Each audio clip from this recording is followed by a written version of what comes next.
So I have one hell of a story for you guys. And I'm going to talk a little bit about the why, just like Kevin mentioned.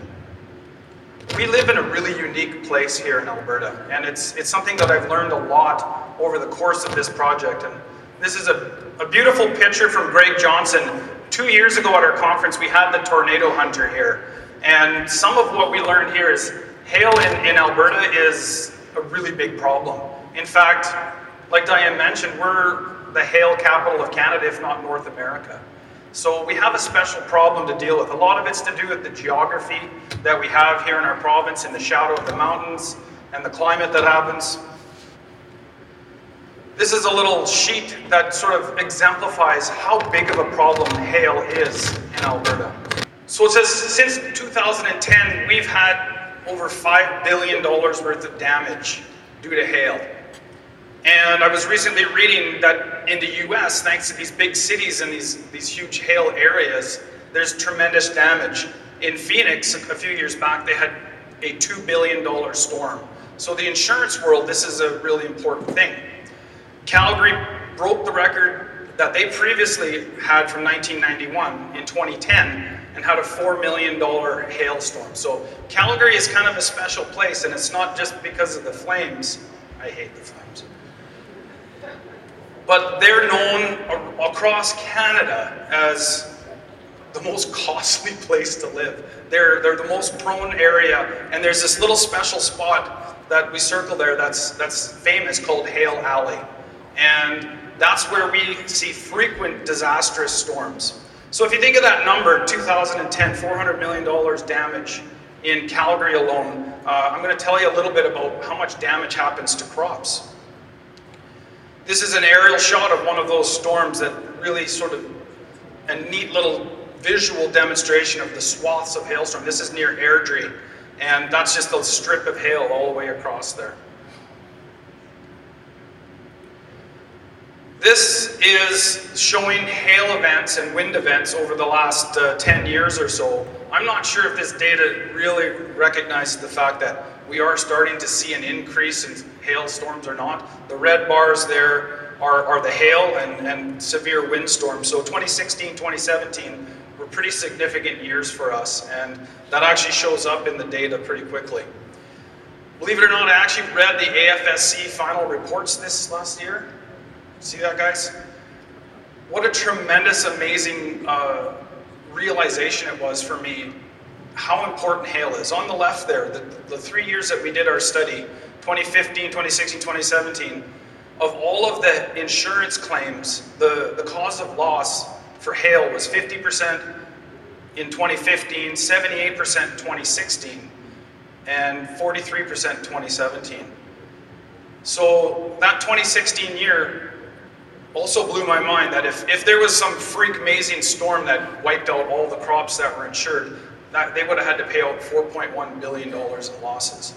Well, there was a $307 million loss just for the hail insurance, not including extra had-on hails. And only 70% of farmers actually are subscribed or so to AFSC hail. When you put in the straight hail, which is an add-on to the hail insurance that is 100% paid by the farmers, 2016 there was an additional $351 million paid out. So in 2017, we actually beat Calgary's record, probably if you include all of the acres, of $400 million worth of crops lost due to hail in Alberta. So it's a big deal, and I think that's exactly why so much is invested in hail. If you've experienced a hailstorm on your crop, it's an emotional thing. You know, you've put a lot of effort into growing that crop, and is there a way to somehow recover what you've lost? And that was really what was the premise of this entire project. And I have to give another kudos to Andy since she's here. As Andy came to me, he said, there's all of these products that have these hail claims. And I'm not sure, I tried testing it on the field scale, but hail is so variable, I don't really know if anything works. So that was the challenge for us. How do you deal with big hail? Like, we actually don't have the record for the largest hailstone. We're close. This was in South Dakota. It's about 8 inches wide. And I came across a rather innovative way that a guy named Mike tried to protect his car from hail. And this is his product. the hail protector. So it really blows my mind that this dude has this, and there's a garage right in front of him. But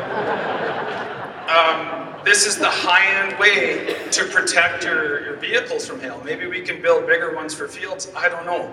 This is probably more the farmer model right here. Protecting a Jeep, I don't understand why. Mike. So we decided, let's put in this project to build a simulator. So there's 3 of us groups that were part of it. Here in Lethbridge, we sort of set out the task, thanks to the Alberta Pulse Commission, to develop the actual hail simulator. We partnered with Initech Alberta, that used to be the Alberta Research Council. Ralph Lang and Rod, they had already been working on trying to simulate hail to help train AFSC adjusters. And they were out there literally cutting plants with scissors and throwing rocks out of a truck at it and things like that. And they came across this using a dog chain. If you beat up the crops with a dog chain, it actually did a really good job simulating hail. And we're working up in the Peace. So this way we've got the province sort of covered as far as geographies are concerned, and wanted to look at some various crops. The end solution that we ended up coming up with was basically like a minesweeper.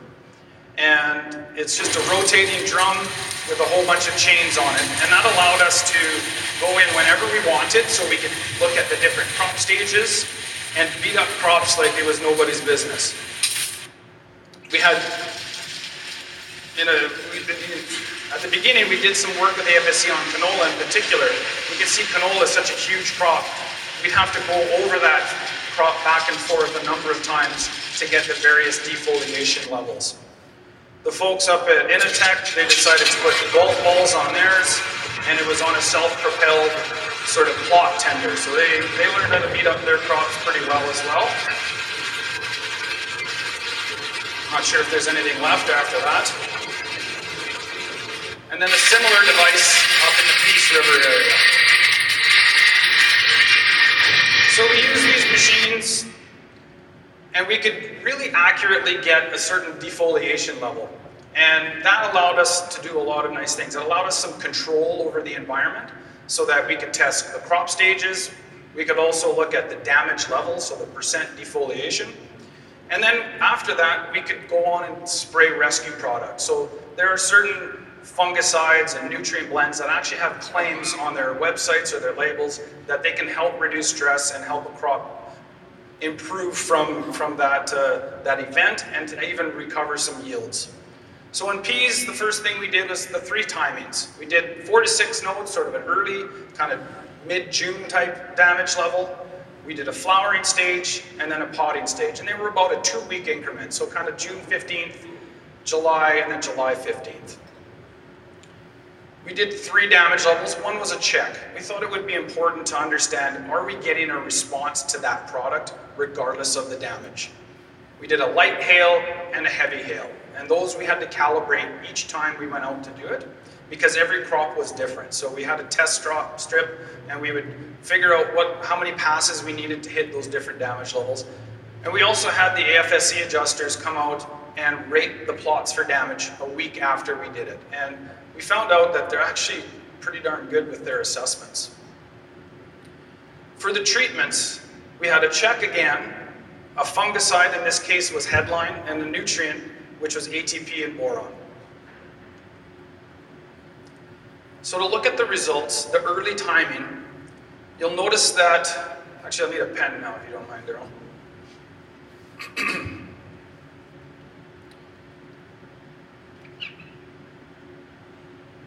We have the check in blue, the fungicide in the orange, and the gray is the nutrient.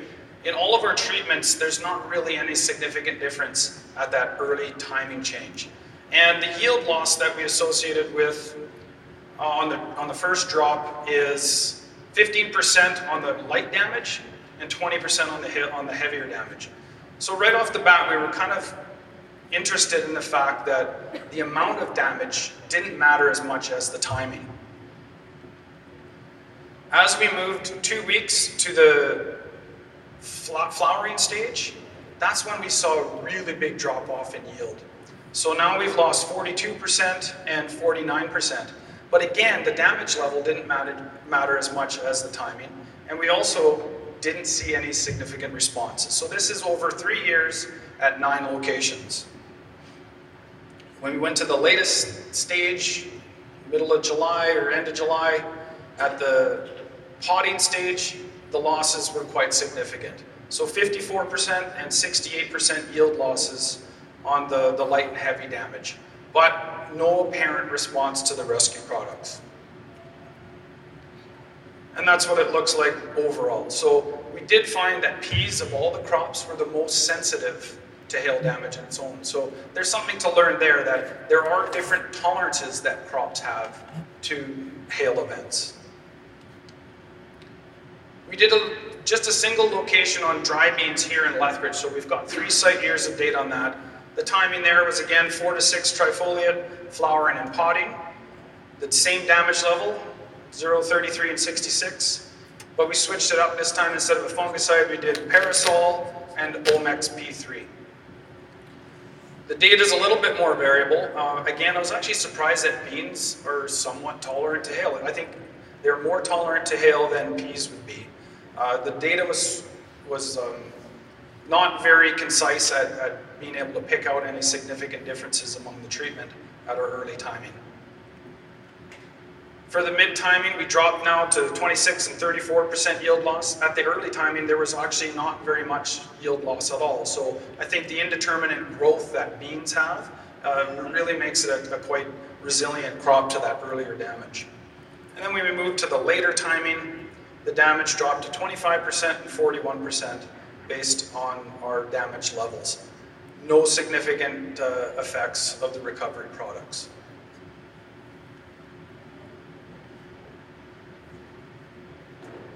We'll move on to wheat. This is just a shot of how the damage looks at the tillering stage. So on the right was the heavy damage, on the left was the light damage. Wheat was incredibly resilient to damage at this stage of the crop. So we looked at 3 stages: tillering, heading, and anthesis. So flowering for wheat. Same damage levels.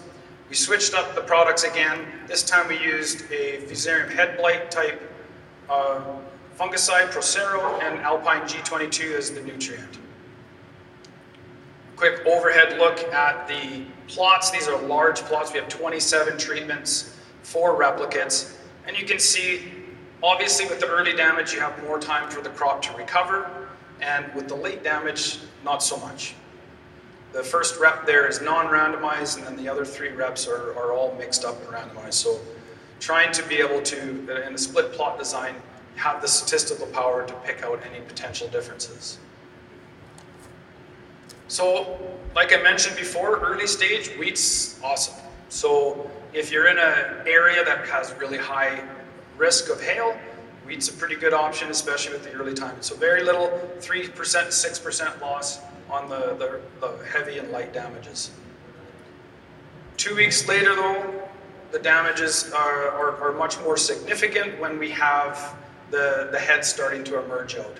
So 34% and 43% loss, not really, again, any significant impact of the recovery products. And then we move to the later stage. This is when the heads are fully out. Basically, it's if we knock a head off or break a plant off, there's no recovering it.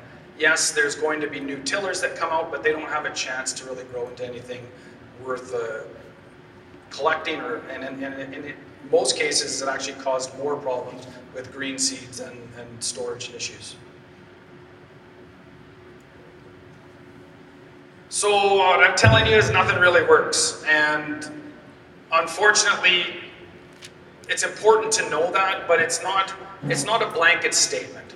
We did have some instances where we saw a result, and what I'm presenting is simply there were no results in the conditions that we did, but we did do 9 trials. So we applied scientific principles. We did get 1 response out of the 9 years in wheat, and that happened to be this here in Lethbridge.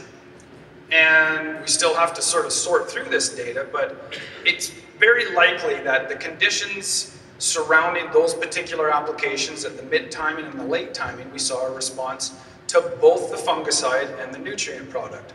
Now, in those cases, they're pretty big results. And when we started off this project, a lot of folks were like, I've heard big stories, especially on peas, that they've got almost like double the yield. So it is possible that you can see a result. But we think about risk management. Is 1 in 9 enough? We also saw a response in peas 1 in 9 years in Lethbridge 2016. And in this case, it was all a response to the nutrient product. So it can work, but how often does it have to work, or how reliable does it need to be for you to make that investment in a recovery product? Just looking at the overall yield losses, this is now not the change in yield, this is a percent loss. As we move from left to right, the early, late, mid, late timings, obviously the loss increases, but you can kind of pick out now that the beans and the wheat are certainly more susceptible to loss or less susceptible to loss than the peas. So kind of learned that different crops have different tolerances, so you may use that as a strategy in managing risk. So overall, minimal response to the products that were applied. The growth stage is the largest factor affecting yield loss. So once we get past that sort of mid-June into the reproductive stages of the plants, the ability to recover from a hail event it drops off rather dramatically. Found that peas are the most susceptible of all the crops. The wheat is very tolerant to damage at the tillering stage. I can tell you, and you probably know this, that canola as well is very plastic and can recover from early damage. Didn't mention this before, but sometimes we'll go in with a nutrient, and we notice that in our wheat study in particular. If you go and spray a nutrient and the canopy's been opened up, you end up fertilizing the weeds. And now you're actually creating a problem. So the following years, you've got more weed seed set that you have to deal with. Generally speaking, right now, hail insurance is your best bet, your best return on investment in trying to help yourself recover from a hail damaged crop. So I'd like to thank the Alberta Pulse Commission, the Wheat Commission, and AFSC for their participation in the study. It's been a lot of fun. We hope to find something else we can beat up with our hail machine, because that's fun too. And we're going to be creating now sort of a hovercraft field scale version that we'll rent out to farmers. Just kidding. I'd like to thank all of the crew, Farming Smarter, for helping out with the project. It's been a very interesting and fun one to be part of. And that's now, does anybody have any questions?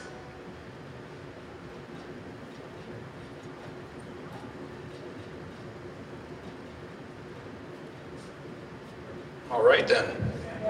Oh, there is some. Go ahead, Kelly.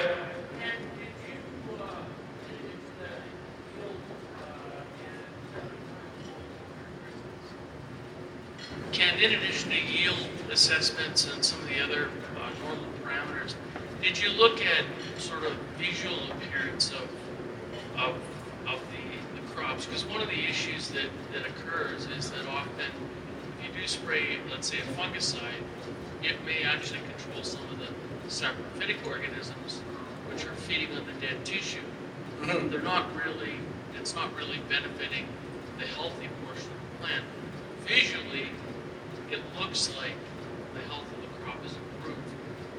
Did you look at anything like that as far as visual appearance of the different treatments? Yeah, most definitely, and that was actually one of the big things that we're looking for within the fungicide treatments. But there's also growth regulating properties to the fungicides as well. So we were looking at both that.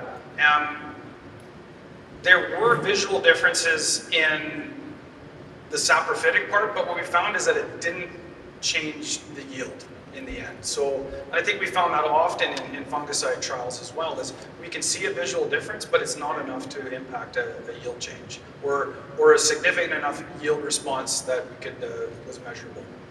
I think you got another question in the back there. Go ahead.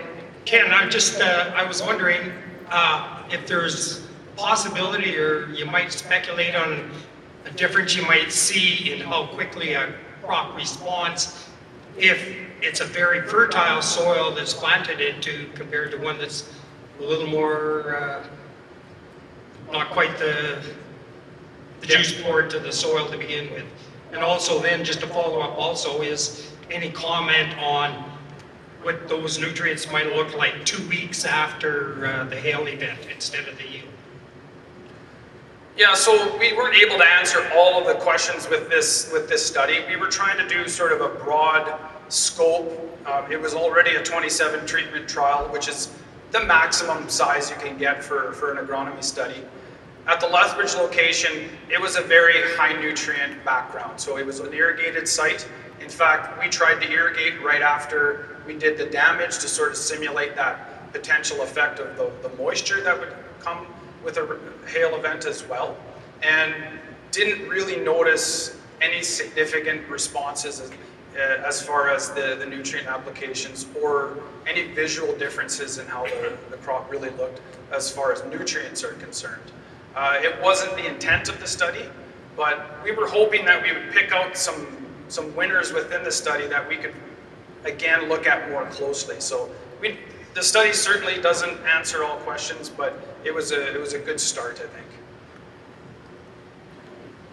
All right, any further questions?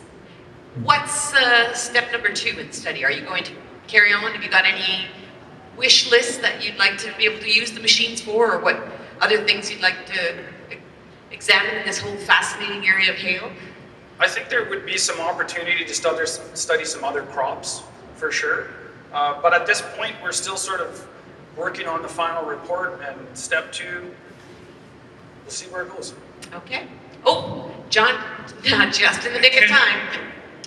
Ken, did you guys take pictures from above of these damages? Because at some point, FSC should be able to just fly a satellite over, and they don't have to come out in the field to give us their damages. Yeah, so that's a good Is there point. work going on that, or on the algorithms to get there? We actually did apply for a study with Ann Smith from Ag Canada here in Lethbridge. We were unsuccessful in receiving funding for that. However, there are some drone companies that have been working on that. They actually flew our plots and a number of other plots, and they're trying to develop that as a tool to be able to understand the spatial variability of hail. I think that there is an opportunity. That's actually, thanks John, that is a potential next step that we'd be interested in doing. I think it'd be a great tool for a farmer to have a better understanding of the damage that's happened at his place, even to negotiate with an adjuster. So you took 4 stops here, but my data is showing that this half of the field had 80% and this had 20, and they'll respond to that. So there is a little bit of work. Could there be more? Absolutely. Great. Well, thank you very much. Let's put our hands together and thank Ken for his research work and for sharing that with us.